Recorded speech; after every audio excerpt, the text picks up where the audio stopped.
no era Dios, que el hombre era una dualidad entre Dios y hombre, dentro del cuerpo del hombre estaba Dios.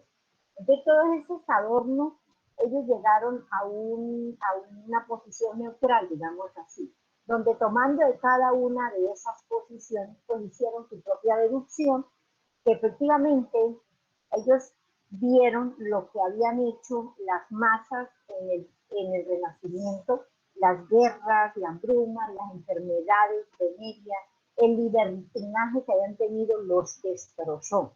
Ellos ya no querían saber de eso, querían ser más mesidados, más juiciositos para tomar decisiones. Entonces, lo que hicieron fue que dijeron que Dios estaba dentro y fuera del ser humano. Y como ellos ya venían también de un renacimiento intelectual, pues dedujeron que Dios era una energía vital que estaba tanto en el cuerpo del hombre como fuera de él, que todo era vibración, que todo era energía. Esas ideas de ese desengaño, esa desilusión que traían, las fortalecieron y las dejaron reflejadas en toda la época, en toda su estructura. ¿Por qué? Por el mismo problema que estábamos comentando, que fueron personas muy pesimistas, muy depresivos.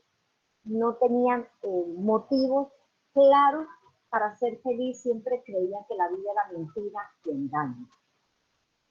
Entonces, en la arquitectura, digamos así, se vuelve y se nota, por ejemplo, la importancia que para ellos tenía el sol, las constelaciones, la energía, por eso la trataban de mostrar, las líneas curvas para dar profundidad.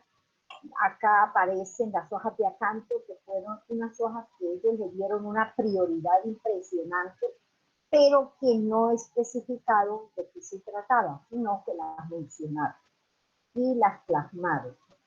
De todas las columnas de la época, de todas las columnas de la época, habían unas estructuras o unas columnas con hojas de acanto.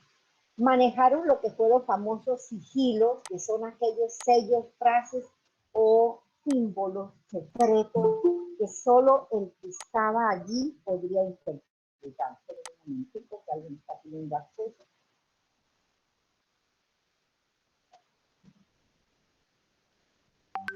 Bueno.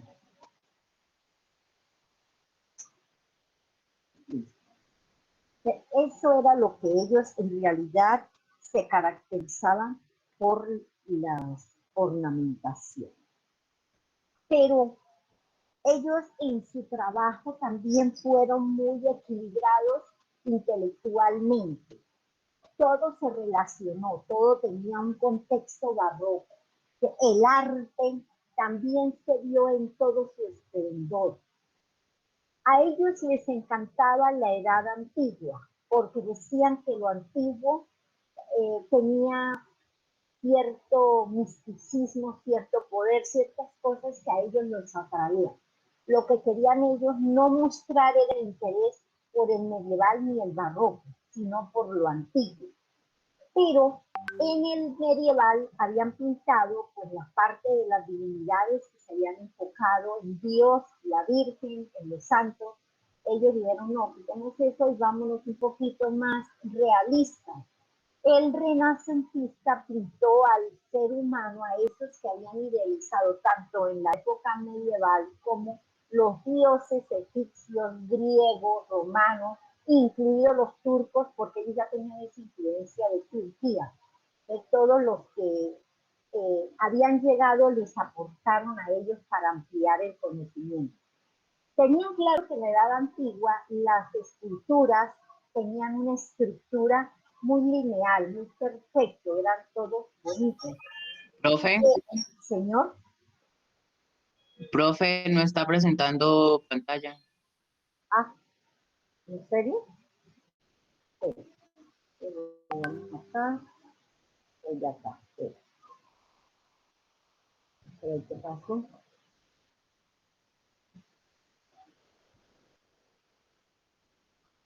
Me avisan, ahora sí.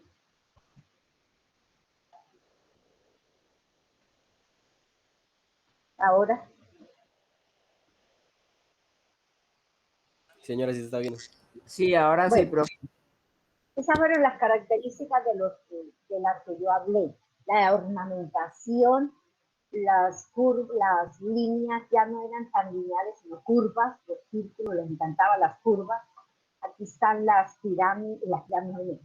columnas y las hojas de acanto, la decoración tallando el oro, tanto en madera como en piedra y mármol. Ya lo laminaban, lo encasquetaban, se vieron expertos en eso. También le dieron el tema de la profundidad a las cosas para darle más realismo. Y acá que se estaba hablando de los famosos sigilos, que son sellos, frases, palabras, algo que encierra un secreto, o sea, algo secreto, un símbolo secreto. Estas fueron las cosas que a ellos los caracterizó, la exageración, la tristeza con la que vivían, ellos sentían que habían sido engañados a través de la historia y lo pesimistas que eran.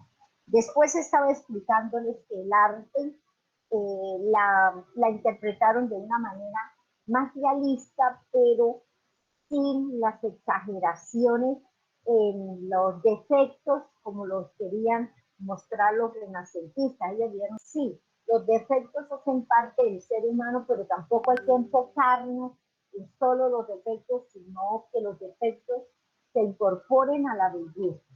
Los renacentistas pues trataron de ser muy precisos en disminuir tamaños para ver la imperfección con más claridad. Ellos dijeron, no, dejémoslo todo como es, y les colocamos las imperfecciones con cuidadito. Entonces, por eso aquí está un gordito, pero ya está muy sutil. La sutileza hizo parte del trabajo que ellos hicieron. Pero también en la edad antigua habían manejado las estatuas o los monumentos o las figuras quietas, estáticas, sin movimiento. Ellos dijeron, no, hay que darle acción.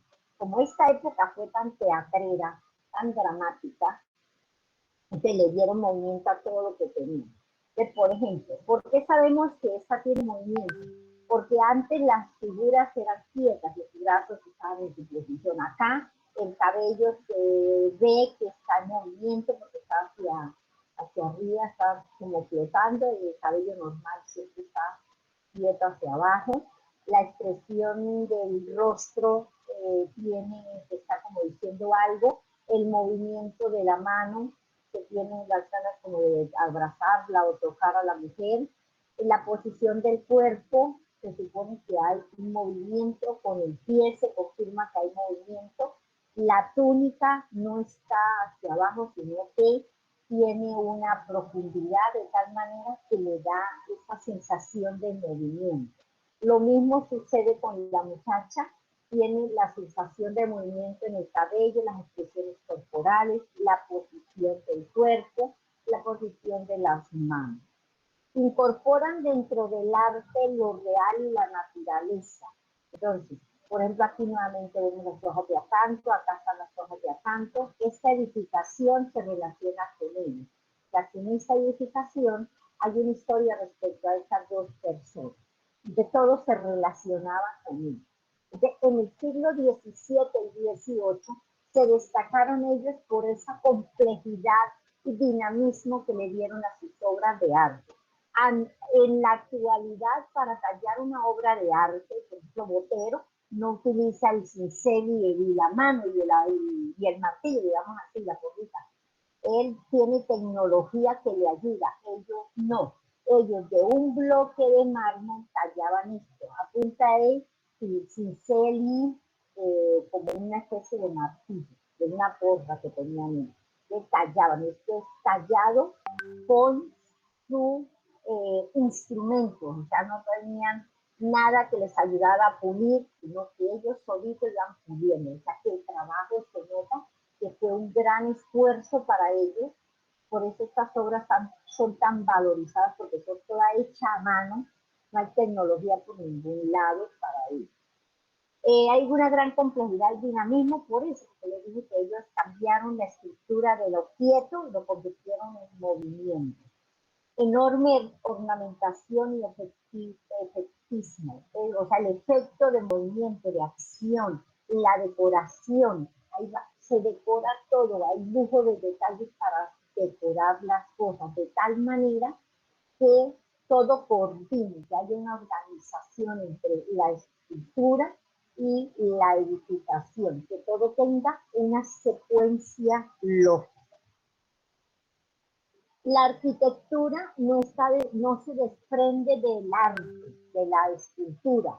Ellos implementan que cada edificación que es patrimonio histórico, digamos así, que es una edificación importante o de una persona importante o de alguien muy pudiente, tenía que tener su propio monumento. O sea, el monumento hacía parte de la arquitectura, debía tener su historia acá. Pero el monumento tenía que tener relación con la edificación. No podía nadie pintar algo que no tenía nada que ver con eso, sino que se tenían que relacionar. Que las edificaciones para ellos eran muy importantes y eso equivalía a que cuando un pesimista de la época barroca salía a la calle, pues se alegraba un poquito los ojitos al ver tanta escultura, tanta perfección, tanto brillo, tanto esplendor, y se alegraba un poquito de esa triste realidad que vivía.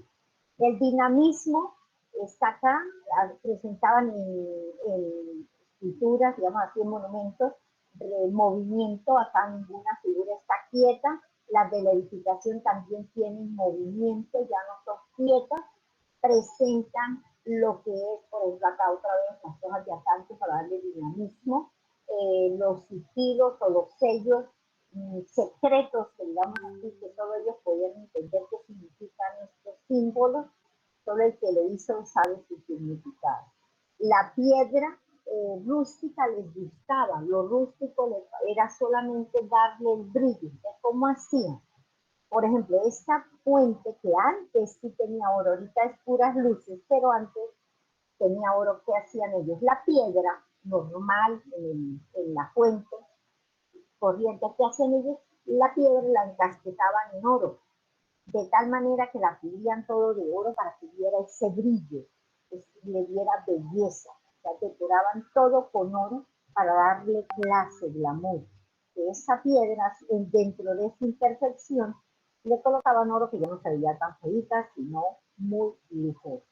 ¿Dónde comenzaron a crear esta idea de decorar, de hacer una arquitectura relacionada con el arte, la ciencia, la literatura, el conocimiento, que todo se unificara y se convirtiera en un periodo de esplendor? En Italia, los italianos comenzaron a hacer esta estructura y gustó, les encantó a los demás países. Europa empezó a construir edificaciones decoradas también con oro, y por lo tanto hacían su monumento histórico de la edificación. ¿Qué historia hay adentro de esta edificación? Después, con el pasar del tiempo, empezaron también, llegó hasta América, llegó a cada ciudad, cada población. Por ejemplo, en Bucaramanga, si miramos, por ejemplo, la Catedral de la Sagrada Familia, que en la parte de enfrente tiene una estructura que hay adornitos con color dorado, ya no hay oro, porque el oro se lo robaron, ya no hay oro, ese doradito que le echan como para la representación del barroco. Entonces, esas estructuras, el atrio, digamos, donde está toda la representación de que el Padre celebra la Eucaristía, eso era el adorno que tenían en la época barroca. O si, por ejemplo, vamos al Señor de los Milagros, la estructura esa que se ve enfrente, que es un acople de varias imágenes con figuras y todo eso, eso equivale a una escultura barroca. Se extendió por todos el continente, por todos los países, porque gustó, porque la gente se alegró un poquito con la forma como ellos trabajaban. La gran complejidad formal, es decir, que ellos tenían que tener mucho cuidado, o sea, que nada se podía salir del contexto. Si iba a construir este monumento, tenía que tener algo de historia este monumento con esta edificación. De lo contrario, pues no había sentido de construirlo. Tenía que tener relación, se tenían que compactar. El gusto por la línea curva y la regularidad, ¿por qué? Porque a ellos les parecía que todo era natural, que las cosas eran naturales, era solamente ponerle un casquetico de oro para darle el brillo que necesitaba y listo. Ya, las figuras solo necesitaban la iluminación, la fuerza de la luz del sol y la obligaban prácticamente a darle pues, con el oro, con un poquito de luz, de brillo. Lo que eran la línea curva les encantaba para darle profundidad, eso era para el arte dramático, para darle dinamismo, movimiento, acción. Se les gustaba la curva. Las sombras también, porque recuerden que ellos fueron unas personas que tenían un resentimiento social impresionante, porque ellos venían de un pasado medieval y renacentista de sus familiares, de sus abuelos, etcétera, que habían vivido esas atrocidades y ya traían eso dentro de su memoria, las tristezas, el engaño. El abuelito no le faltaba que le contaba las cosas malas que había vivido, entonces ellos se volvieron depresivos por naturaleza. Gran gusto por la línea por la regularidad, pues ya lo expliqué que era eso, darle acción, movimiento, por lo que fue una época bastante teatral. La escultura en sí tenía que trabajarse, como ya dijimos, tenía que hacer parte de la arquitectura, pero tenía que tener algo, se sintiera como algo muy natural, que no se viera como tan artificioso, sino algo muy natural, pero dentro de la realidad que ellos vivían. Por ejemplo, la naturaleza, tanto la vida como la muerte, era una muerta, era una realidad contundente para ellos. ¿Por qué? Porque un árbol muriendo era tan bonito como un árbol en todo su esplendor, de las hojas verdes. Por eso a ellos les gustaba pintar o tallar la naturaleza viva y la naturaleza muerta. El movimiento de las figuras para darle el dramatismo, o sea que esto está como escalando, como cuidándose cómo se le pone este animal. Esto es como una manera de darle dramatismo, movimiento. Expresividad exagerada, las expresiones como para demostrar las emociones del ser humano o de los animales. Entonces, por ejemplo, este animal tiene una expresión es una fiera que es peligroso, tiene miedo, la posición del cuerpo, está tratando como de decidir para que no se le coma o algo por el estilo. La iluminación y la altura, eso representaba también el ideal que ellos tenían de querer escalar, de seguir evolucionando, avanzar. Y la iluminación, ellos le daban importancia a los colores de la sombra. Las sombras para ellos eran vital, porque la sombra representaba para ellos ese temor o ese miedo a lo desconocido. Por ejemplo, ellos no creían mucho en los medievales diciendo que el cielo, la tierra y el infierno estaban en el cielo, o sea, había que distribuirlo por todas partes. Los otros, que el cielo, el infierno y el purgatorio estaban en cada ser humano, entonces ellos tenían como cierto medito, ellos dudaban a ver de pronto de qué los esperaba después de la muerte. Lo oscuro es tenebroso, lo oscuro da miedo, entonces por eso utilizaban las sombras por el temor a lo desconocido.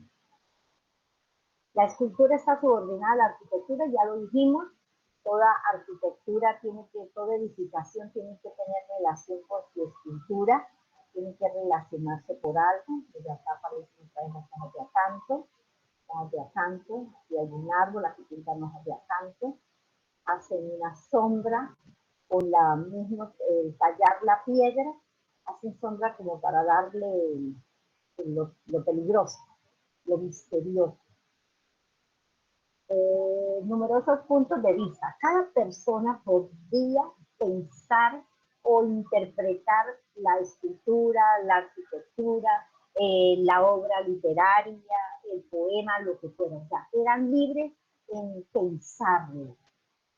cada quien tenía su propia idea de las cosas, o sea, se respetaba el punto de vista de cada persona, pero también tenía que mirar que el punto de vista de un barroco tenía que también ser respetado por otra posición totalmente opuesta a él, pero no podía pues, maltratarlo porque no estaba de acuerdo con lo que él pensaba. La pintura también tiene muchísima influencia en la época porque resulta que ese estilo que ellos trabajaron de darle, o sea, la ornamentación exagerada que se ve ahí también, la mezcla de el contexto, porque dentro de la imagen está todo lo que en su entorno y fuera de él estaba, por ejemplo, las creencias, por eso dentro de su entorno están los santos, la iglesia, los que sufren, la oscuridad, el miedo, la angustia, todas las emociones estaban acá. Entonces, esa exageración era como para darle dinamismo y que todo estaba en una energía, todo giraba en torno al lugar donde estaban el hombre y su espacio, o sea, su lugar. Había una energía vital que los estaba moviendo absolutamente a todos. Las formas voluptuosas y exageradas, pues resulta que los barrocos a ellos les parecía y era un tipo, digamos así, un prototipo de mujer perfecta. La mujer delgadita, flaquita, bien flaquichentica así, era considerada que no era saludable, o sea, estaba enferma, tenía cuerpo esquelético, entonces ellos le daban como cosa a la muerte. Entonces ellos consideran que una mujer entre más gordita era más saludable, más sexual, más sexy, más bonita, más atractiva. El ideal de la mujer para ellos se convirtió en que entre más gordita, más saludable, más bonita. Entonces por eso tenían la idea de alimentar a la mujer para que se viera bien gordita, para que no estuviera flaca. Representan la realidad del naturalismo, la naturaleza, todas las situaciones, contextos, lugares, las creencias, todo se mezclaba. Ya no había nada separado del ser humano, todo estaba dentro del ser humano. La naturaleza viva y la naturaleza muerta convivía con el hombre. Los animales y el hombre convivían, o sea, había una mezcla en toda esa realidad.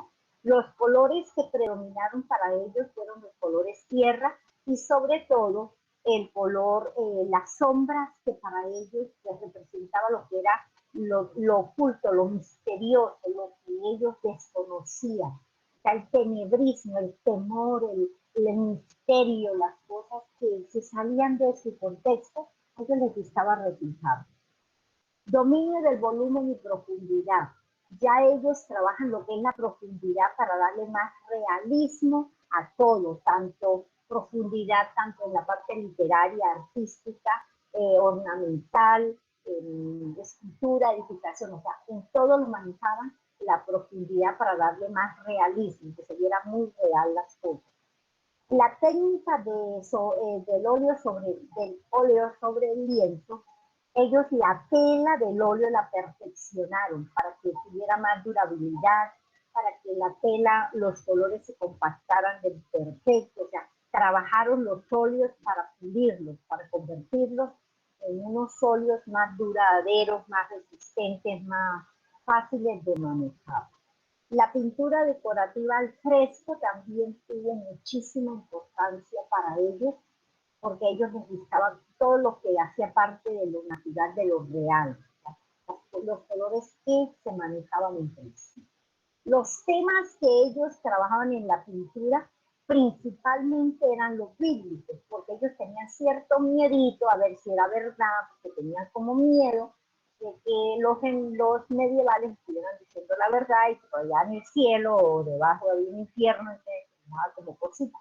Entonces ellos como que trataban de estar como ahí tratando de salvar su alma, tenían miedo por el alma de ellos. Entonces por eso representaban las imágenes, trajeron un poquito más las creencias religiosas, más no aceptaban una iglesia que les impusiera cosas, sino sus creencias, sus fe. era lo que a ellos les importaba. La mitología grecorromana, que tuvo una fuerte influencia sobre ellos, todo lo que tenía que ver con dioses, con el poder, con las historias que ustedes manejaban, todo esto, pero también tuvieron influencia egipcia y también la influencia turca por las invasiones. Entonces, no solamente la mitología greco-romana, sino la turca y la egipcia.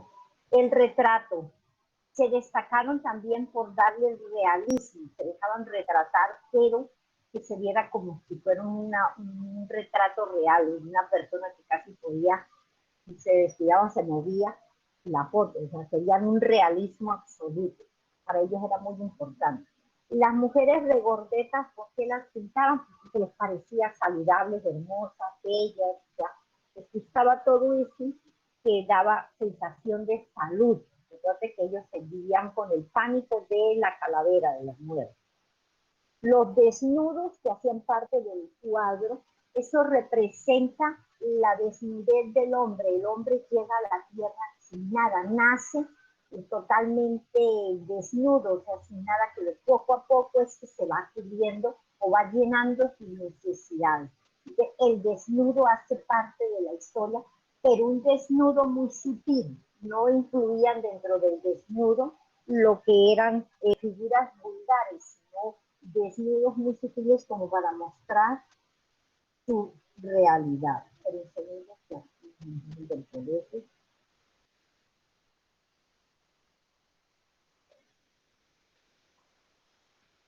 Falleció la docente que hacía de actividades para niños asistentes a clase. Ya la vacunaron en el colegio, claro que la vacunaron y se murió. Profesores no.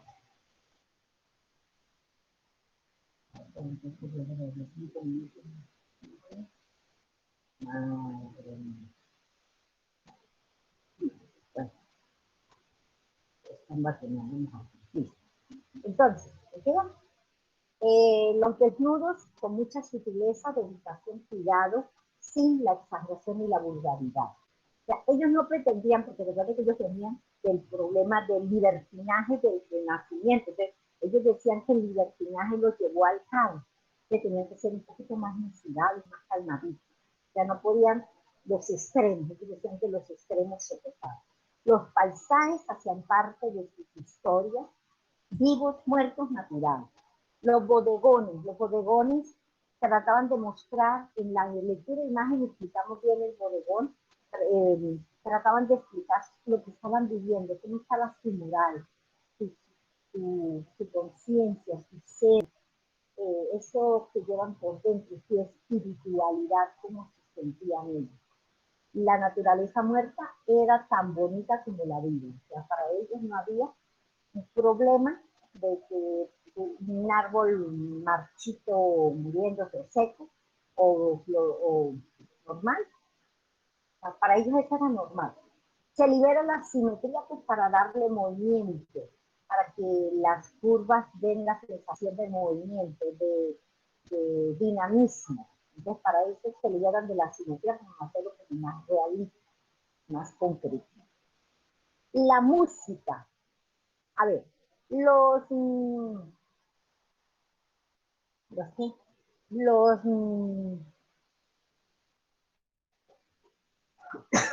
renacentistas le regalaron o aportaron al género, a los géneros literarios le regalaron una forma de escribir neutral, sin emociones, que se llaman los ensayos. Los barrocos regalaron al género lírico, que es el que como que más les gustó a ellos en su época, les regalaron la ópera. O sea, surge la ópera en el barroco. Esa obra, ese surgimiento de la ópera, de una expresión musical, aparece en el siglo XVII y se va perfeccionando a medida que va evolucionando el 18, ya a partir del 18 ya empiezan a darle ciertas estructuras un poquito más más profunda, digamos, a lo que estamos manejando ahorita. El estilo musical caracterizado por la riqueza expresiva y la complejidad extraordinaria. ¿Por qué había complejidad en la música? Porque incorporaron los instrumentos musicales con la ópera. O sea, todo tenía que tener una mezcla para darle más dinamismo, más emoción, más realidad. Entonces, incluyeron instrumentos musicales para darle más realce. La literatura. La literatura tampoco se salió del contexto de la realidad.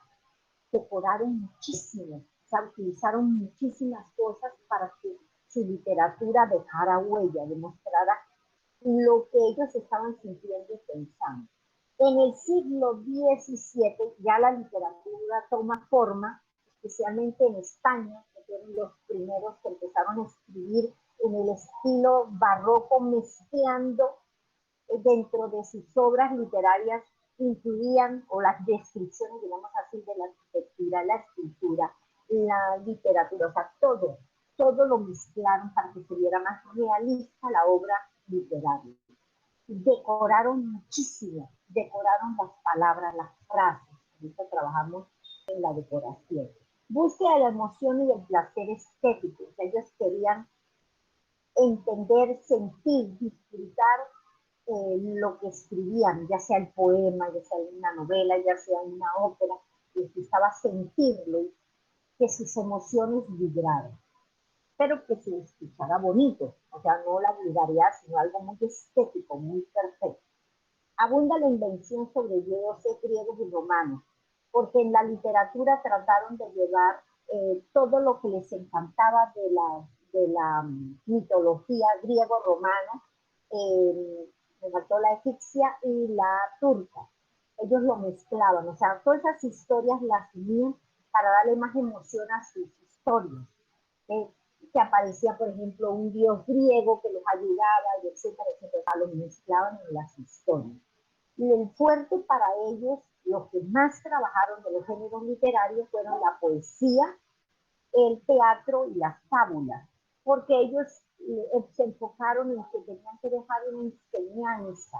La gente tenía que aprender, de los errores también se aprende, decían. Los autores tienen dos tendencias. El el Renacimiento tenía dos tendencias. Estaban los que se inclinaron por la ciencia, el saber y el conocimiento, y los que se fueron por el libertinaje, el libre albedrío. Esas fueron las dos tendencias que trabajaron fuerte los renacentistas, o sea, que se vio dividida a las personas. En el barroco también hubo dos tendencias, los que se fueron por una parte y los que se fueron por la otra, pero están distintos. ¿Es eso? Ah, pero un momentico que hay un ruido, ya ves. Ese ruido de qué, no me deja concentrar tanto.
Entonces en ese momento que hay un ruido de un camión, ¿qué era? Bueno, entonces se iban en sentido las características. Bueno, las características de la literatura barroca. Dinamismo y tensión. Les encantaba que la gente cuando leyera se tensionara, se estresara. Y entró y la habitación estaba oscura. De pronto, y ¡pum!, la gente se emocionaba con eso. O que salía corriendo, o que se pintaba, o que una sombra lo perseguía. Con ellos nace lo que es las historias de la parte de terror. Por ejemplo, el Necronomicon les encantó porque era un terror que los impactaba, o sea, les hacía sentir las emociones en un alto grado, el miedo, la angustia, todo eso les fascinaba a ellos. Les encantaba la tensión, las emociones llevadas hasta los extremos. Representación de pasiones y temperamentos interiores. O sea, les gustaba, por ejemplo, sentirse que cuando leyera llorara, se riera, se emocionara, se estresara, como darle ese dinamismo a lo que estaban leyendo. Ya. Necesitaban darle que las emociones se alteraran con lo que estaban leyendo, se lo imaginaran tanto, tanto, tanto que llegaran a los extremos de interpretarlo y sentirlo. Ya. Que de pronto estaban viendo una película de terror y ya pensaban que en la casa les iba a salir algo por ahí. Entonces, eso les encantaba, sentir las emociones en furor. Búsqueda del contraste, el claro-oscuro. Este bodegón que hay acá, que es diferencia del renacentista, ¿por qué? Porque el renacentista tenía prioridad lo muerto, o sea, todo lo que tenía que ver con lo defectuoso. Las frutas no eran perfectas, las hojas secas, o sea, todo bien, que dentro de la imperfección también existía belleza, pero ellos dijeron no, hay que mezclar la realidad que estamos viviendo nosotros. Entonces las frutas pues las dejaban con sus imperfecciones normales, como son unas frutas, la naturaleza normal, pero ellos no podían zafarse de lo único claro que tenían, que se iban a morir. O sea, el hombre nace para morir. Entonces, por eso en el bodegón era muy normal ver en una casa un bodegón con frutas, el conocimiento que era importante, y la calavera para recordar que se iban a morir. Entonces, en el bodegón estaba la calavera. Eso para ellos era importante, el no olvidar que tenían que disfrutar con mesura cada momento de su vida, porque pronto salían de un estado para convertirse en un cadáver. Búsqueda del contraste. El búsqueda del contraste, el claroscuro, también se ve acá. La sombra les encantaba a ellos, ellos la pintaban para darle como ese misterio, como eso más allá, ya, lo oculto, lo que ellos no podían encontrarle una respuesta. Sustitución de lo absoluto por lo relativo. Como ellos manejaron lo que es la energía, la vibración, lo que era lo metafísico, la física cuántica, todo lo que tiene relación con la energía del universo y del hombre, pues ellos decían que tenían unas teorías, por ejemplo, todo lo que sube baja, es relativo, todo lo que suceda en la vida es relativo. Si usted es bueno, pues va a tener una muerte digna. Si usted es una persona mala, pues va a tener una muerte indigna. Todo tiene el lado oscuro y el lado claro. Existe la causa-efecto, toda acción tiene una reacción. Todas esas cosas ellos las manejaban como que todo lo que se hacía tenía una consecuencia, para bien o para mal. Entonces, nada era completamente cierto ni nada era completamente falso, todo era muy relativo. Los centros múltiples, ellos construyeron lugares donde podían disfrutar del arte, de la ciencia, del conocimiento, y esos lugares eran respetados, decorados con todo el protocolo de la época, porque en esta época la gente no le interesaba tanto el vivir en la opulencia, sino el disfrutar de lo que había. Entonces, mucha gente quería ver las cosas bonitas y por eso si tenía oro lo donaba. Lo que pasa es que la corrupción siempre ha existido, después se robaron el oro, pero la gente, fue una época de mucha abundancia económica, pero la gente la daba para las construcciones de las edificaciones, de la iglesia, de los monumentos, la regalaban. Ellos querían era alegrarse su estadía mientras estaban vivos antes de morir. El efecto incompleto e inconvexo, o sea, que nada estaba completamente ya decidido, que todo tenía ciertos altibajos, o sea, nada era completamente bien y completamente mal, o sea, todo tenía defectos, pero también tenía cualidades.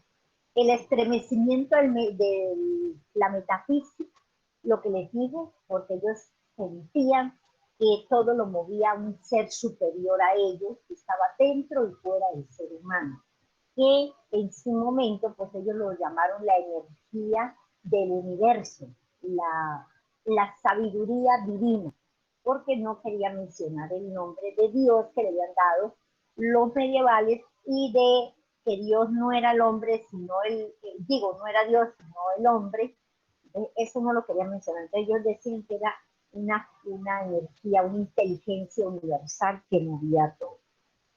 Los temas que más se rescataron o que se ven en la literatura barroca es la fugacidad de la vida. La gente no sabía en qué momento se iba a morir.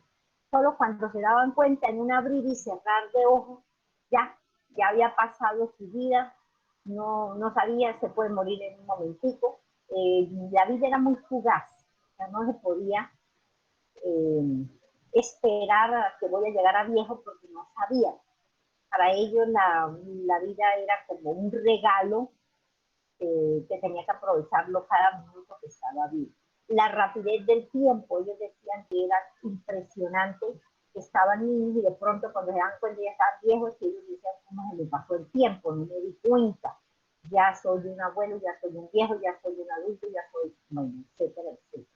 Desaparecen los goces, o sea, los placeres mundanos desaparecen por la simple razón de lo que hicieron los renacentistas del libre albedrío, ese libertinaje, esas situaciones que ellos llevaron a los extremos, ellos las tomaron con mesura, con mucho cuidado. O sea, las emociones había que tenerlas, pero tampoco el exceso perjudicado. Por eso, por ejemplo, en la parte de los asiáticos, ellos se apoyaron mucho en el barroco, por eso es que ellos no se tocan. Ellos cuando se saludan, se inclinan o algo por el estilo, pero nunca se tocan, porque ellos dijeron que el roce provocaba las emociones del cuerpo, que el cuerpo era débil. Entonces ellos tratan de lo menos posible tocarse y estaba prohibido en la época barroca, que todavía lo implementan en unos países asiáticos donde las personas en el público, por fuera, que la gente los esté viendo, no se pueden besar, no se pueden tocar, o sea, hay un respeto hacia las demás personas. ¿Ves? Unos por ahí se quedaron con esa idea, otros lo llevaron al pasado y el tocarse, el abrazarse es normal, pero para otros países eso es irrespeto a las demás personas. No pueden tener que prioricen su interés, sino el del bien del pueblo. Los goces fueron muy cuidadosos en el disfrute de los momentos que tenían que ser en privado, no se podían exhibir porque eso no estaba bien. Ya habían tenido las secuelas de lo que había pasado en el libertinaje de la época renacentista.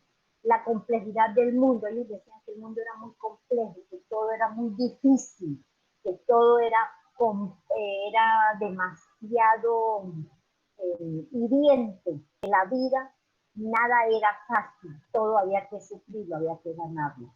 La vida es lucha, sueño y mentira. Decían que la vida era una mentira, que cada quien se creaba su propia realidad, que por más lujos que tuviese una persona, llegaría un momento en que no encontraba la felicidad, que el dinero, la fortuna, la riqueza no garantizaba a nadie ser feliz. El estilo es entonces recargado, pues ¿para qué? Pues porque a ellos les gustaba como mostrar lo que vivían. Por ejemplo, este óleo que está acá tiene demasiadas personas, pero están en una posición de tal manera que no se ve recargado de gente, sino que está mostrando como una escena, algo que se está viviendo. Dominan los temas amorosos, los amores ideales, el amor perfecto. De ellos surge la leyenda, el mito, el cuento, que existe el famoso hilo rojo del destino, que se unen dos y no se pueden separar, etcétera, de los barrocos. También está el cuento del alma gemela. ¿Por qué? Porque el renacentista le dijo a los del barroco, ya traían en su cabeza, que dentro de la cabeza estaba la Eva ideal o el Adán ideal, y que ese era su alma gemela, o sea, eso era lo que él deseaba, la persona perfecta. Entonces, de ahí salen las teorías de esas de el hilo rojo, el alma gemela, la media naranja, etcétera, etcétera.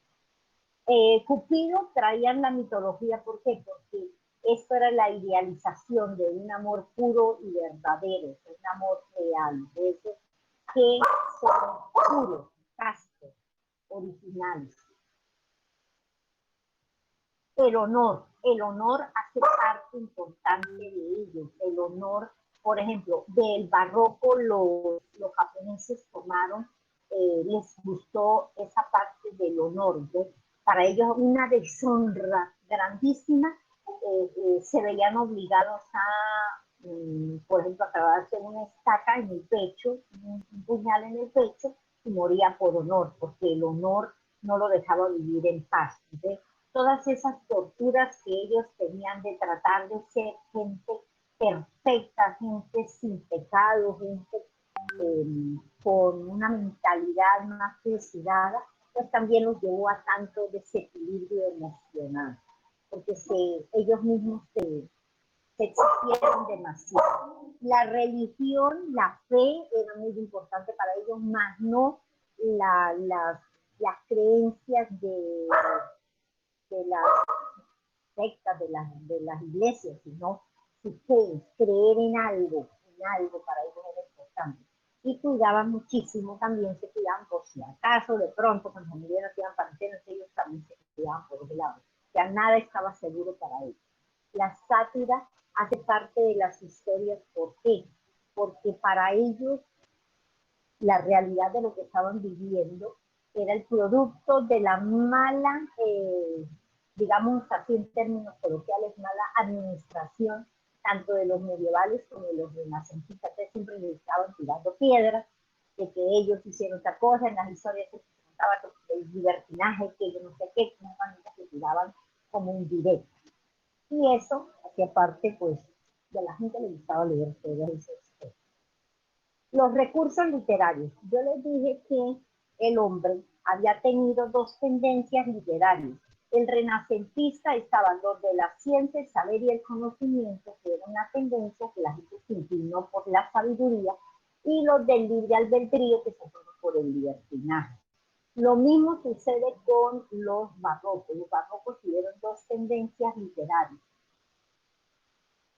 Entre esas tendencias literarias, lo que ellos manejaron para decorar y manejar todo fueron los recursos literarios. Los recursos que son esas ayudas, esas frases, esas expresiones, esas palabras que el hombre tiene para darle más belleza, más realismo, más emoción a lo que escribe. Los recursos literarios no son exclusivos de la literatura y podemos encontrarlos en multitud de textos no literarios, tanto escritos como orales. O sea, que como hablaban, escribían, buscaban expresar con detalles sus emociones. Entonces, esos recursos que yo les dije, que son dos, esas tendencias literarias, se manejaron por los recursos literarios que tenían. Recuerden, los recursos literarios habían tres géneros literarios. En la prehistoria no sabemos qué género ellos desarrollaron, porque lo único que conocemos de ellos es la escritura pictográfica, pero no sabemos qué inclinación tuvieron ellos o qué crearon los prehistóricos. Ni podemos confirmarlo ni negarlo, o sea, desconocemos ese punto. Pero sí sabemos que los antiguos crearon el género lírico y el dramático, porque a ellos les encantaba darle musicalidad y ritmo a lo que hablaban, a lo que escribían. El género lírico nace en la época antigua y el género dramático también, porque con los gestos también se podía expresar. Entonces la gestualidad fue como el primer pinita ahí que dio para que surja el teatro. Y dieron los primeros pasitos para para el género narrativo. Ya en el medieval trabajaron el género lírico, pero no con tanta fuerza como lo trabajaron los antiguos, y el género dramático sí lo trabajaron ellos, pero incorporaron el género narrativo para poder escribir novelas, mitos, ensayos, ensayos no, perdón, ensayos de mitos, leyendas, crónicas, diarios, etc. Ellos crearon, ya desarrollaron, le dieron un protocolo al género narrativo. De los tres géneros narrativos, ya, de tres géneros literarios ya estaban. Y en este ya lo que tenían que hacer era aquí manejaron el Renacimiento le aportó a los géneros literarios un subgénero que se llama el ensayo, que era escribir sin emoción. Y el barroco le aportó al género lírico la poesía, pero eso equivalía a que las dos tendencias que ellos manejaron fue el conceptualismo, porque para ellos las palabras tenían poder, o sea, los conceptos, como se hablara, se expresara, se manejaran las situaciones, tenían, ¿cómo se llama? Tenían prioridad para ellos, y eso era muy, pero muy importante, la palabra. Del conceptualismo era como ellos hablaban, cómo se expresaban. Querían escribir para que la gente entendiera el mensaje en sus diferentes obras literarias. Hacen hincapié en el significado de las palabras y las relaciones entre ellas. Ellos aseguraban que el don de la palabra tiene un misterio, o sea, que todo lo que saliera de su boca tenía que tener mucho cuidado, porque la energía lo podía mover para bien o para mal. Que tenga cuidado con lo que dice, porque eso, la energía lo puede convertir en realidad. Si es una cosa buena o si es una cosa mala, la energía no iba a diferenciar entre lo bueno y lo malo, sino que le daba. Y emplean ya la forma como ellos hablan, cómo se expresan, cómo manejan, emplean las figuras literarias. ¿Qué son las figuras literarias? Las figuras literarias son las expresiones, son las formas con las que ellos hablaban, se comunicaban, las frases, las oraciones, la manera como utilizaban el don de la palabra. No era que ellos decían, bueno, hoy voy a decirles una antítesis. Ellos ni sabían que era una antítesis. ¿De dónde salieron eso de antítesis, hipérbole, elipsis, paradoja? ¿De dónde salieron esos conceptos? La Real Academia de la Lengua Española, a través del tiempo, ha querido clasificar todo dentro de una estructura para que quede allí. Por ejemplo, las palabras fueron clasificadas de acuerdo a la función que cumplan. Por ejemplo, las palabras están, por ejemplo, las categorías gramaticales, el sustantivo, el verbo, el adverbio, la preposición, el artículo, etc. Y las expresiones o cómo habla la persona o cómo se expresa o qué frases dice fueron categorizadas como figuras literarias o ayudas literarias o recursos literarios. Las expresiones que se utilizan las categorizaron como figuras literarias. Entonces, las primeras expresiones que ellos ya manejaban y que todavía nosotros las utilizamos en diferentes contextos, pero seguimos utilizando las antítesis. ¿Qué es una antítesis? Es donde se contradicen dos realidades que se oponen entre sí, o sea, que no hay una relación entre ellos. Entonces, la antítesis es contradecir dos ideas, dos frases, dos expresiones, o dos palabras que, que hay una distancia entre ellas dos, hay una diferencia entre ellas dos. Por ejemplo, dice, me esfuerzo por olvidarte. La palabra olvidarte está muy lejos del recordar. Entonces, me esfuerzo por olvidarte sin querer te recuerdo. O sea que la antítesis contradice olvidar con recordar. Las ideas del olvido y del recuerdo. De allí lo que está manejando es que hay ideas que se olvidan y hay otras que se recuerdan. Entonces hay una contradicción entre dos expresiones o dos palabras que se están ubicando dentro de una frase o de una expresión que se diga la persona o lo que hable. Es tan corto el amor y es tan largo el olvido. O sea, que el amor es cortico, pero el olvido demora mucho. O sea, se tarda más en olvidar que en amar. Esas son las famosas antítesis, cuando se contradicen dos ideas o dos frases o dos expresiones. Las paradojas. Nosotros ahorita le decimos las paradojas de la vida. ¿Qué son las paradojas? Son unas expresiones o manera de hablar o frases que se tienen donde se contradicen dos realidades. Hay dos realidades que se contradicen. Existe la una y existe la otra, pero tienen una relación entre ellas para poderse conectar. Digamos. Solo sé que no sé nada, o sea, está seguro que sabe algo, lo tiene claro, que es que no sabe nada. Que entre más lea, más ignorante es, porque le falta mucho por aprender. O sea, que nadie sabe totalmente, nadie es sabio al 100%. Si anhelas la paz, prepárate para la guerra. ¿Qué es lo que está diciendo? Que para poder tener paz, pues tú has tenido un conflicto, algo que no estuvo de acuerdo para poder lograrlo. O sea, una guerra, depende, emocional, espiritual, política, como sea. Todo pasa y todo queda. O sea, las cosas van pasando, pero en el recuerdo, allá en la memoria, en el supraconsciente, hay cosas que no se olvidan, que están ahí torturando, digamos así, el supraconsciente de cada ser humano.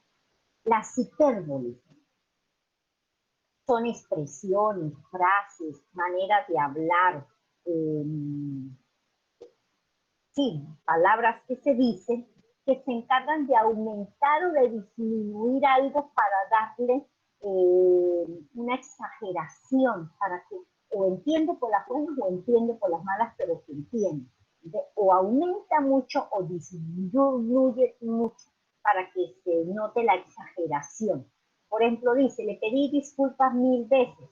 1000 veces ya es una exageración. Si le ponen a contar, disculpa, disculpa, disculpa, cuando llega al 99, al 999 ya está dormido, ya se cansó de decir disculpa, es exagerado. Te amo hasta el infinito y más allá. No se sabe cuánto ocupa el infinito. Ahora imagínate, lo quiere más todavía del infinito. Se está exagerando demasiado. El otro es, lloró ríos de lágrimas al partir. De ellos viene el cuento de que la gente se moría de amor. ¿Por qué? Porque la gente, como eran tan depresivos, entonces lloraban, no sé, decían, dejaban de comer, se deprimían, etcétera, etcétera. Pues eso causaba un colapso en su cuerpo y decía que se había muerto de amor. Entonces, por eso utilizaban la frase esa que lloró tanto que armó un río. Si eso hubiese sucedido, pues se deshidrató, porque darme un chasquito allí de lágrimas. Y el que sigue son las elipsis. Las elipsis son aquellas palabras, frases, expresiones que dice el hombre para darle mayor énfasis a algo. O sea, se omiten algunas cosas. se me fue el nombre, el sujeto implícito, el tácito, o sea, se deduce que está, pero no se escribe. No necesitamos ni pronunciarlo ni escribirlo, porque ya lo damos por hecho, ya está allí metido dentro de la oración. ¿Quiere un abrazo? ¿Quién? Pues él, ella, María, Juan, alguien quiere un abrazo. De ya ellos deducen que hay una persona allí o un pronombre que se complementa, pero que no hace falta escribirlo. Pedro sabe manejar, pero yo no. Entonces ya ellos deducen, o uno deduce que cuando yo digo que yo no sé, pues ya, si se dice que Pedro sabe manejar, pero yo no sé manejar, no sé manejar, ya está metido dentro de la oración, está inmerso entre la oración, entonces no nos hace falta esas dos palabras para escribirlas o expresar. Las alegorías, le dicen las alegorías de como una representación simbólica, o sea, son las asociaciones metafóricas que uno utiliza para traer conceptos o ideas de sucesos antiguos, de cosas que sucedieron o personas o acciones que sucedieron. Por ejemplo, el mito de Hércules, a ellos les encantaba traer lo antiguo a su historia, agregarla dentro de sus historias. ¿Por qué? Porque Hércules es un hombre fuerte, poderoso, etcétera, etcétera. El poema cultivó una rosa blanca. ¿Por qué es una alegoría? Porque la rosa blanca para ellos representaba la pureza, la castidad, lo bonito, lo íntimo. De las alegorías, pues es la representación de un símbolo que tiene una asociación con algo más. Luego vienen los símbolos que para ellos tuvieron gran importancia, porque ellos son prácticamente de los primeros que crean la firma como un sigilo. Firmar usted, ese garabatero que hace una vez, eso se llama un sigilo, o sea, está mezclado allí dentro de su firma cómo se llama usted, con apellidos y todo lo demás. Eso es como algo que solo el que firma sabe qué dice dentro de la firma. O la frase, o el dibujo, o la imagen, o la figura, es una simbología, representa algo real. La manera para ellos expresarse pues era mirar algo que existe realmente, pero le agregaban lo espiritual, la esperanza, la fe de algo. Por ejemplo, un nuevo amanecer. Los amaneceres ya los conocemos, los tipos de amaneceres que hay. Querían uno nuevo, uno diferente, uno que cambiara. O sea, lo que querían era un cambio radical, algo que no hubiese sucedido antes. Eran expresiones que ellos tenían como para decir que querían algo mucho mejor de lo que estaban viviendo. Cantan los niños en la noche quieta. ¿Eso qué significa? Que la noche representa tranquilidad, silencio, paz, calmadito. Todo eso, entonces, eso era lo que ellos querían representar. El símbolo, la simbología que representaba la noche. ¿Qué tiene tu corazón divino? ¿Por qué divino? Porque lo divino es hermoso, perfecto, por eso decían los antiguos, para ellos la parte divina era la perfección, que tenía un corazón perfecto. Las alusiones mitológicas. ¿Qué son las alusiones? Era la manera como ellos hablaban o se expresaban o invocaban o hacían referencia a elementos mitológicos o a sucesos o acciones o no personas mitológicas. Por ejemplo, que los dioses se protejan. Las alusiones mitológicas que estamos utilizando actualmente, por ejemplo, la viven ustedes a diario los que sucede, les paso esa alusión, cuando su mamá le dice que Dios lo bendiga, entonces es una alusión mitológica. Le piden a un ser superior que lo ayude a protegerlo a usted. Entonces, esas son como las expresiones que se utilizan para invocar a los dioses antiguos o a los dioses, a las creencias para que nos ayuden. Mi Adonis favorito. O sea, ¿quién es un Adonis? Un hombre perfecto, hermoso, escultural, divino. Entonces, ellos consideraban que el ser que amaban era perfecto, era ideal, era su alma gemela, era lo que ellos se habían imaginado en su cabeza, ya estaba hecho realidad. Yo creo que decía que era un Adonis perfecto, el hombre perfecto. ¿Quién es cuerpo de diosa? Porque en la mitología los dioses eran perfectos, lineales, todo estaba en su puesto, bien ubicaditos, esculturales. Entonces, por eso decían que tenía un cuerpo de diosa, o sea, un cuerpo bien bonito. El culteranismo. Entonces, el conceptualismo era como hablaba, la forma común del pueblo como se expresaba era el conceptualismo. Y el culteranismo era mezclar como se habla, pero incluyendo dentro de su manera de expresarse la cultura, la historia, la relación de ellos dentro de una sociedad. Del culteranismo, pues eran aquellas expresiones que, digamos, eran de personas más estudiadas que los conceptualistas. ¿Por qué? Porque querían pulir la manera como hablaban. O sea, su jerga quería ser como más extravagante, más artificiosa, más pulida, más perfeccionista. El culteranismo era una escuela literaria que deriva del conceptualismo. ¿Por qué deriva? Porque todo el mundo habla. Y el concepto son las palabras. Viene de allí. Era una mejor manera de hablar. Los escritores ponen mayor énfasis en la forma y en la estética que en el contenido. Es decir, que como hable, pues así, si habla bien bonito, pues se escucha bonito y se ve elegante como escribe, como expresa. Que para el común del pueblo barroco fue muy difícil porque ellos buscaban expresiones rebuscadas, digamos así. Entonces se les dificultaba muchísimo a ellos entender a los culteranistas. ¿Y cuáles fueron esas figuras literarias o esos recursos literarios o esas frases literarias que utilizaron los culteranistas? Las metáforas.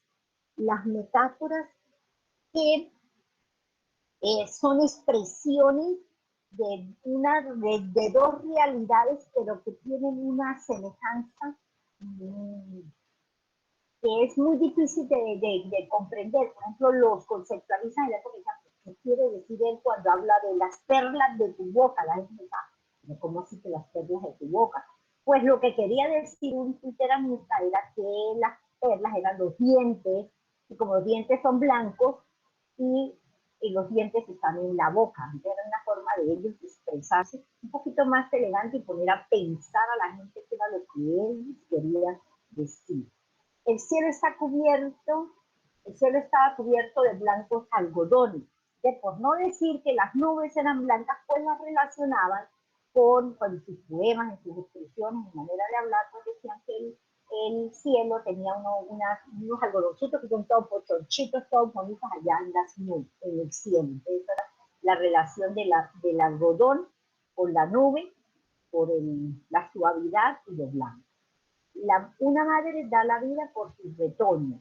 Ellos lo tenían claro, la madre era la dadora de vida, el vientre es el que da vida. Entonces la madre la relacionaban la mamá, el vientre de la mamá, con la matica cuando tiene retoñitos. Entonces lo que hacían era una relación. Que esto para la gente de la época era complicadísimo entenderlo. Era muy complicado entenderlo e interpretarlo para el común del pueblo.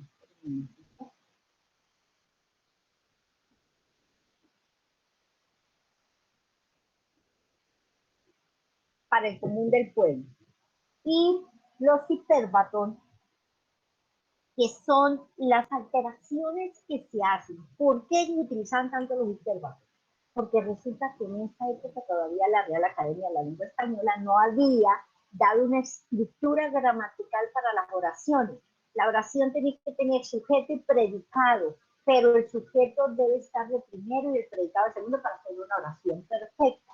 En esa época ellos eso no estaba bien estipulado, era como ellos hablaban, como ellos se expresaban, como ellos alteraban la oración para darle importancia. Por ejemplo, cuando dicen, volverán las golondrinas en tu balcón, sus nidos a colgar, el orden lógico que le daríamos ahora, que según la Real Academia de la Lengua Española, el orden lógico sería, las golondrinas volverán a colgar sus nidos en tu balcón.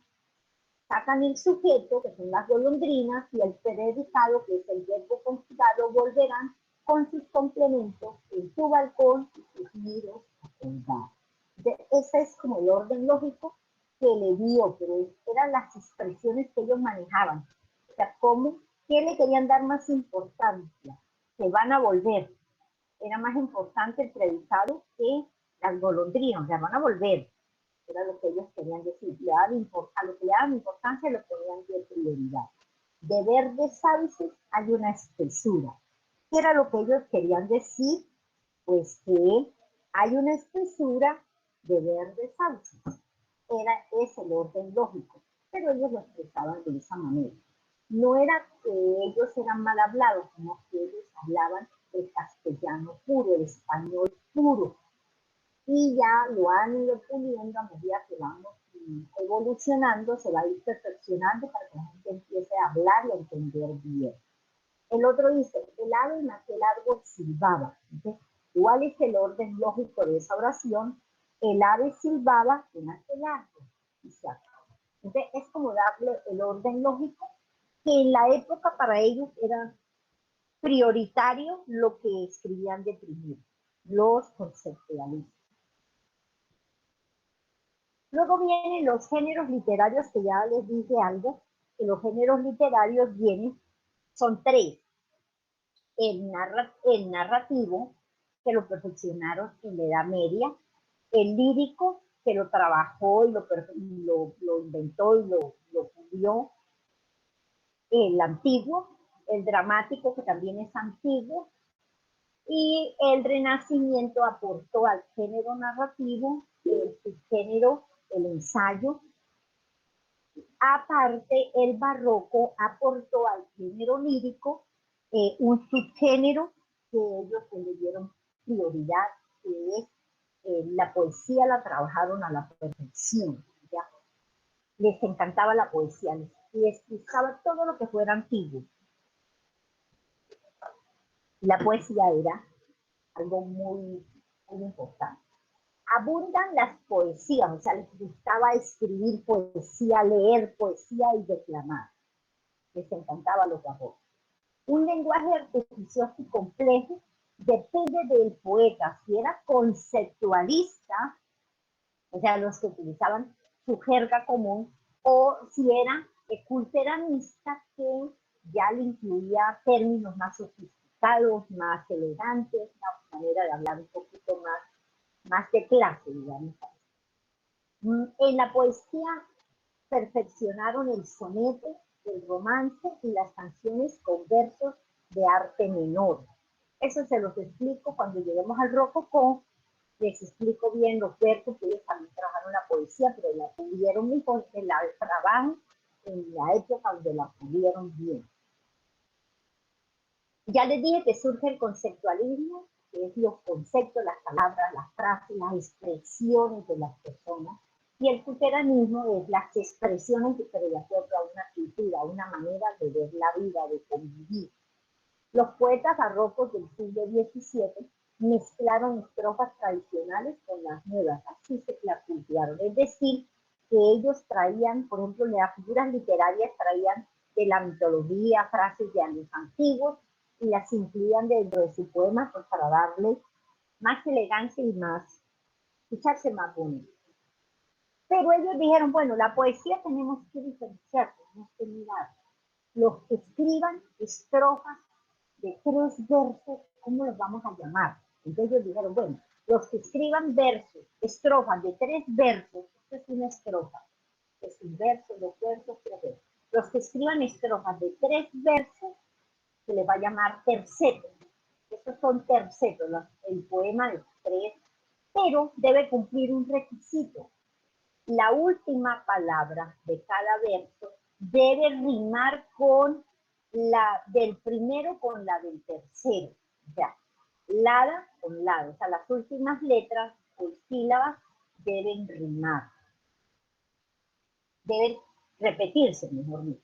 Y debe quedar un verso libre que, si necesita que se relacione con el siguiente estrofa de 3 versos, el libre queda uniéndose al otro libre. Y deben en todos rimar el primero con el tercero para ser un tercero. Ahora el cuarteto, si tercetos son 3, pues cuartetos son 4, es lógico. Entonces, ¿qué sería el cuarteto? Es una estrofa de 4 versos, 1, 2, 3, 4, que debe rimar el primero con el cuarto y el segundo con el tercero. Que deben tener la rima, o sea, se debe repetir, eso lo vemos bien en el rococó, se deben repetir los cuartetos. Ahora, el soneto. ¿Qué es un soneto? Es una composición poética que debe tener 4 estrofas de 2 versos de cuartetos y 2 versos tercetos. Cuarteto tiene 1, 2, 3, 4 estrofas.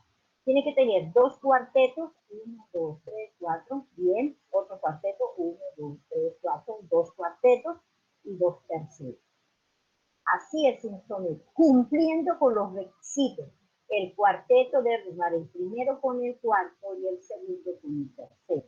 Y el terceto debe rimar el primero con el segundo, con el tercero, perdón, y el segundo queda un verso libre, pero pasa y resulta que el segundo rima con el segundo del otro, del siguiente estrofa. Entonces deben rimar este segundo con este segundo, para que dé una secuencia lógica.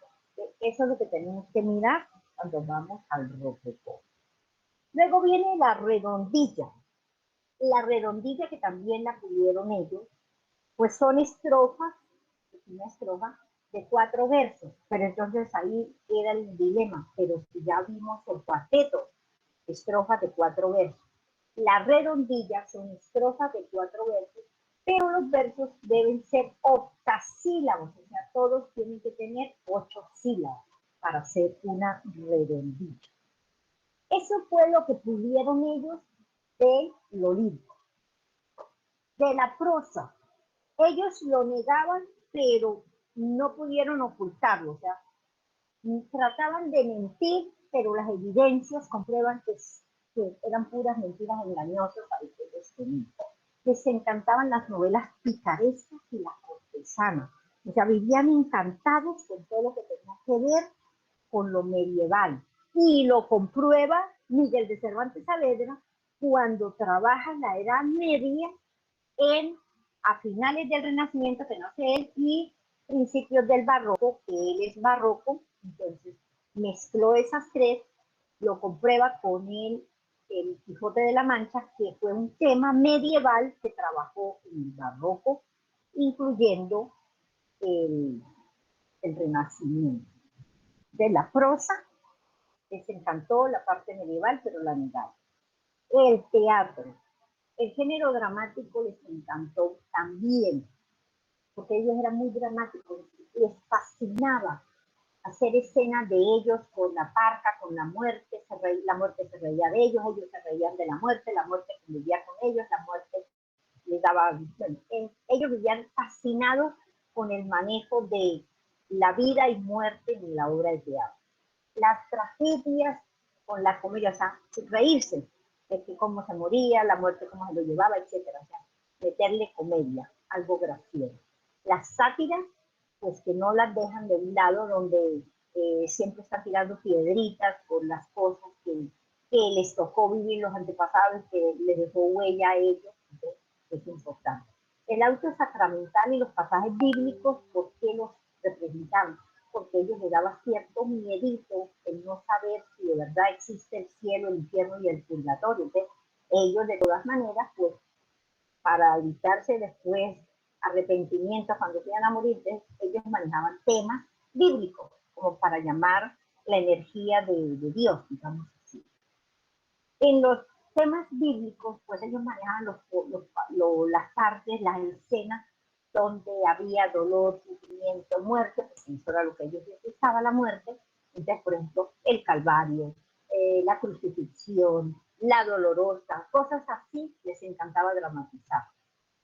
Predominan las comedias, ¿por qué? Porque ellos disfrutaban enfrentando la vida y la muerte en una actuación para reírse, eran amigas, eran enemigas, se golpeaban, se disputaban, se abrazaban, etc. Todas esas escenas a ellos les fascinaban el manejo de la vida y la muerte. Llegó a la población sin distinción de estrato. Lo mismo que la ópera la podía ver todo el mundo, todas las personas podían estar en una obra de ópera, un concepto, digamos así, de ópera, pero iban ricos, pobres, todas las clases podían estar disfrutando, pero la única condición es que ninguno, era inaceptable ya, era un castigo severo, lo expulsaban si saboteaba o si se burlaba, si cometía alguna cosa fuera del contexto, lo expulsaban y no lo dejaban volver a ir a un centro cultural a disfrutar, porque eso era para ellos una ofensa terrible. De los lugares donde presentaban las escenas eran sagrados para ellos. Los escritores destacados. Tenemos a Luis de Góngora y Argote. ¿Qué pasó con él? Este es un sigilo, miren. Esto que está acá se llama un sigilo. Esa es la firma de él. Esto se llama sigilo. Dentro de este garabatero hay un nombre, un mensaje, algo escribió el álbum. Entonces, solo sabe qué significa esto el que lo escribió. Los demás lo miran como un símbolo. Luis de Góngora y Argote fue un escritor luteranista.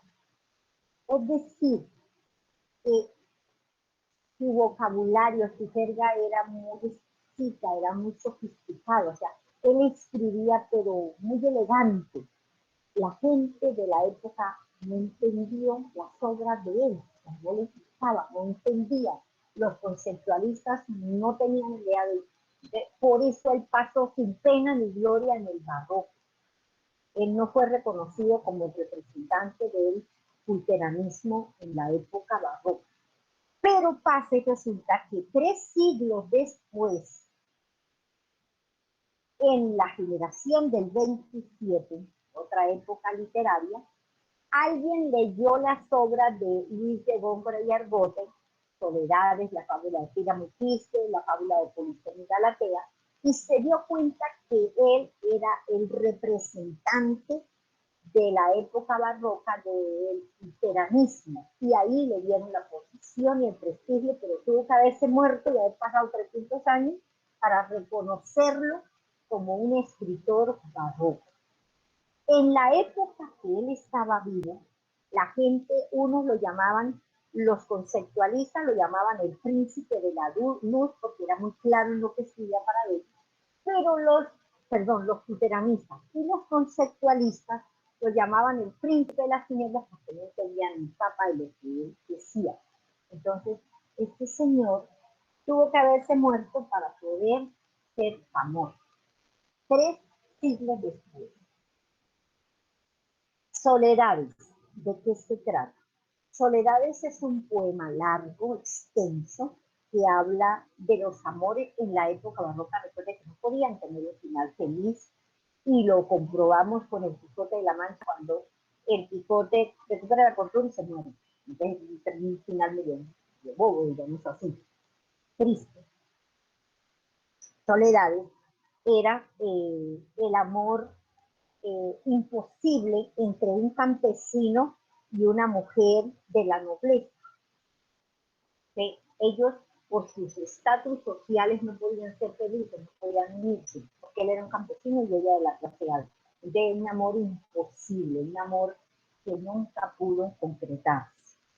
Soledad era la soledad de cada uno, que murió solo porque nunca pudieron estar juntos ni ser felices. La fábula de Píramo y de Pisco, que ha sido reproducida en diferentes obras, películas y todo lo demás que han visto por ahí. Por ejemplo, cuando hay, la historia es de Píramo, vivía en una habitación, Pisco vivía en otra habitación. A las dos habitaciones las separaba una pared. Entonces ellos a través de la pared se enamoraron, empezaron a hablar por la pared, se enamoraron, se decían cosas dulces por la pared, pero no se conocían. Llegó un momento en que Píramo le dice a Pillo, conozcámonos, vamos a encontrarnos y vamos a expresarnos frente a frente, a conocernos, a ver cómo podemos ser felices. Y ella estuvo de acuerdo y le dijo que la iba a reconocer porque iba a llevar una túnica roja. Él, por la endija de la puerta, vio, reconoció la túnica cuando ella se fue, tal vez él se puso a pintar, también se qué haría. Cuando él llegó al lugar donde se iban a encontrar, lugar secreto, porque eso no estaba bien visto, que las familias tenían que conservar la tradición, etcétera, etcétera. Ellos se fueron a encontrarse, pero cuando él llegó al lugar donde quedaron de encontrarse, encontró en el piso tirada la túnica de ella y había un león al lado de la túnica. Entonces él, ni corto ni perezoso, pensó que se la había comido el león y se regresó triste y desolado por el amor de su vida, se la comió un león, a la habitación, cogió un puñal y chácate, pum, se lo clavó. Supongo que ella se cansó de esperar allá, no dicen cuánto tiempo, y ella se regresó. Cuando regresó, vio la multitud, viendo al hombre muerto, cuando ella lo vio que era el amor de su vida, entonces ella cogió el puñal de él, porque también se mató. Pero cuando él regresó, antes de que ella llegara y lo viera el muerto, cuando él regresó, él escribió una carta. En esa época habían peligros de los virus, de las pandemias. Entonces la gente mayormente la quemaban. Él pidió que las cenizas de él fueran enterradas al lado de Pisco. Como Pisco se había muerto porque se había comido el león, según él, pues que las cenizas de él, cuando lo chamuscaran, pues fueran y lo llevaran allá donde estaba Pisco. Entonces fue un amor doloroso, imposible, que no se pudo hacer realidad por la época. O sea, tenía que tener un final trágico. No podían ser felices, si pudieron felices para siempre con 8 hijos, no. Siempre tenía que tener un final triste. Lo mismo la fábula de Polixeno y Galatea. Galatea, que después en óleo la representaron como el escape de Galatea, era la mujer de clase alta que quería ser obligada a casarse con un hombre que no amaba. Entonces ella escapa para poder no la obliguen a casarse con el hombre que ama. No el hombre que no ama, sino con el que le impone la sociedad. Entonces el escape, la vida de ella pasa por diferentes situaciones para poder estar sola. Francisco Gómez de Quevedo Villegas. Este sí fue reconocido en la época porque a ellos les gustaba las emociones, la manera como él escribía era conceptualista. Él es el representante del conceptualismo en la época barroca. Entonces él escribía del común del pueblo y la gente le gustaba, lo entendía, lo comprendía. Les gustó muchísimo la obra del Buscón porque era un pícaro, un delincuente que en la época ellos conocían muy bien lo que era la delincuencia, los ladrones, los pícaros, los ambiciosos, los delincuentes, todo lo que tenía que ver con la clase abusadora. Les encantó la obra El Buscón de Francisco Quevedo porque pues la entendieron. Después aparece Miguel de Cervantes Saavedra, que es la máxima expresión de la literatura. ¿Por qué? ¿Por qué él sigue siendo tan famoso? Porque fue el único que fue capaz de unir 3 épocas en una novela. ¿Qué fue lo que hizo? Como les dije, a ellos les encantaba, les fascinaba ¿la qué? la literatura medieval y se ve reflejada en la época, en la obra de Quijote de la Mancha, porque habla de caballeros, de combates, de batallas, de dulcineas, de princesas, de damas, de doncellas, todo eso lo cuenta. Entonces, allí se destapó la idea de que ellos negaban que les gustaba el medieval, pero le pasaban leyendo medieval. Aparte de eso, él unió lo renacentista, la ambición, la codicia, el libertinaje y todo lo demás que hubo en la historia, incluyendo el barroco, que es la idea de lo trágico, la depresión, la búsqueda de un ideal perfecto, las cosas que no se lograban concretar, y darle un final barroco, como era el final trágico, que el Quijote muere y nunca es feliz. Entonces, eso es lo que lo hace considerarse como una obra magistral, porque es capaz de unir tres épocas en una sola historia, sin que se note la separación entre una y otra. Y así termina la época barroca, cuando ya la gente empezaron, primero que se empezaron a robar el oro. Segundo, la gente no encontró esa felicidad que buscaba. Por más de que buscara la felicidad, y la próxima sería la imagen barroca. Dejemos hasta ahí para que veamos la próxima y puedan sacar impresa la imagen y podamos la próxima explicarles más. Y la gente ya empezó a perder la fe, se dio cuenta de que todo era mentira, todo era engaño, y decayó, y aparece el rococó como ya el último rezago del siglo de oro, pero ese rococó lo estaríamos viendo en otra clase. Entonces, no sé si tienen alguna duda, si los enredé, si los confundí, si algo no lo dije claro, pues para que me digan.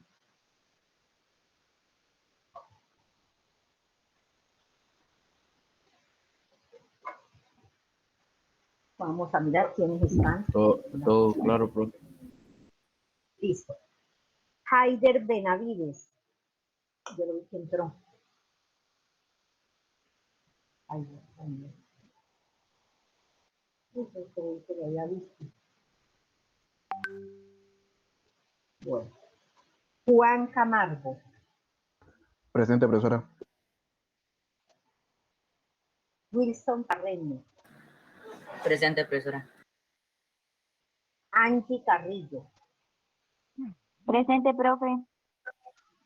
Juan Pablo Díaz. Presente, profesora. Rosemary Dick. Presente, profe. Joshua Escobar.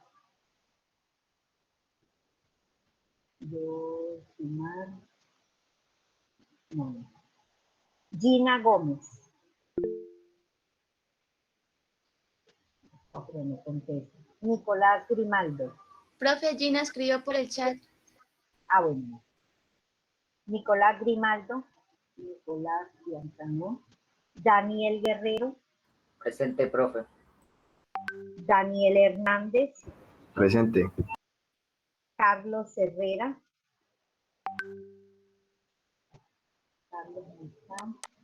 Johnny Herrera. Ana Izarra. Presente. Sofía Jaimes. Presente. Dana Larrota. Presente. Ángel León. Presente. Santiago León. Presente, profe. Julián Lobo. Presente, profe. Iván López. Laura Martínez. Dairon Medina.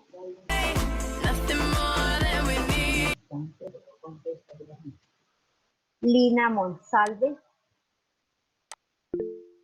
Lina Monsalve. ¿No tiene sonido, Lina?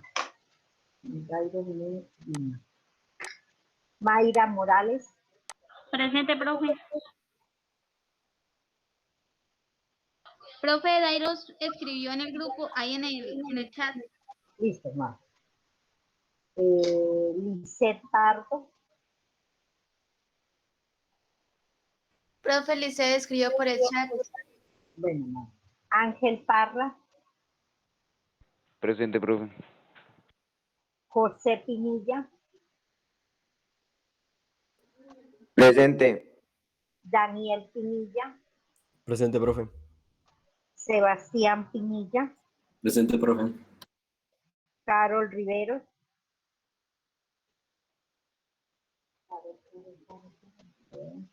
Adriana Riveros. Presente, profe. Diego Riveros. Presente, profe. Sayán Rodríguez. Presente, profe. Cristian Romero.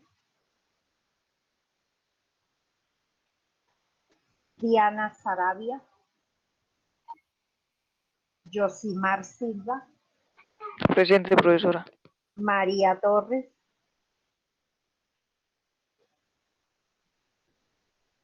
Samuel Vargas.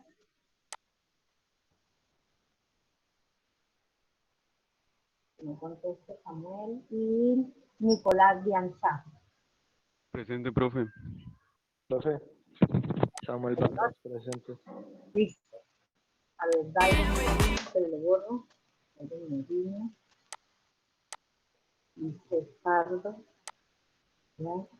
Y Lina, ¿qué pasó con Lina? Que no contesta. Faltaron a la clase Haider Benavides. Profe, Lina escribió por el chat. Listo, más. Haider. Dice que no apareciera acá. Joshua Escobar.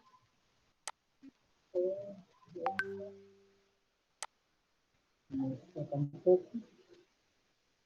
Nicolás Grimaldo. Nicolás Bianchi, no está. Carlos Herrera. No está.